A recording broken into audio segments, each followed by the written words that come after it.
Et en santé, un vaccin expérimental vient d'être développé par l'Agence de santé publique canadienne à Winnipeg. Il s'agit du VSV-EBOV qui sera envoyé le mardi, donc aujourd'hui au siège de l'OMS. Pendant ce temps, les ministres européens des Affaires étrangères se sont réunis donc hier à Luxembourg pour répondre à la crise du virus Ebola. Un commentaire de Vicky Mugiba.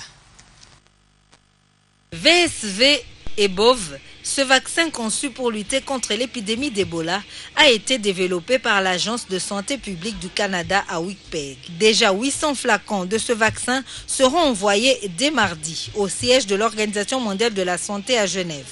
En Europe, les ministres des Affaires étrangères se réunissent ce lundi à Luxembourg pour répondre à la crise du virus Ebola. Ces 28 envisagent la création d'une plateforme civile pour acheminer l'aide dans les pays touchés par l'épidémie.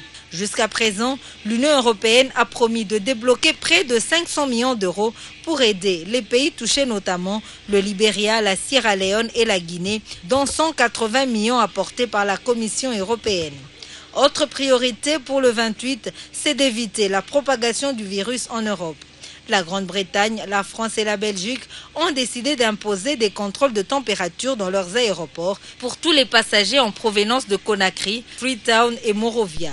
En Afrique de l'Ouest, la présidente du Libéria a lancé un cri d'alarme ce dimanche dans une lettre ouverte. Pour Ellen Johnson-Sirleaf, la lutte contre Ebola en Afrique de l'Ouest a besoin de la participation de toutes les nations car cette maladie ne connaît pas de frontières. Pendant ce temps, l'Organisation mondiale de la santé a officiellement déclaré la fin de l'épidémie d'Ebola au Nigeria. Pour le représentant de l'OMS au Nigeria, il s'agit d'une réussite spectaculaire qui montre au monde entier qu'Ebola peut être stoppé. Selon l'OMS, le dernier bilan de cette fièvre hémorragique dépasse les 4500 morts.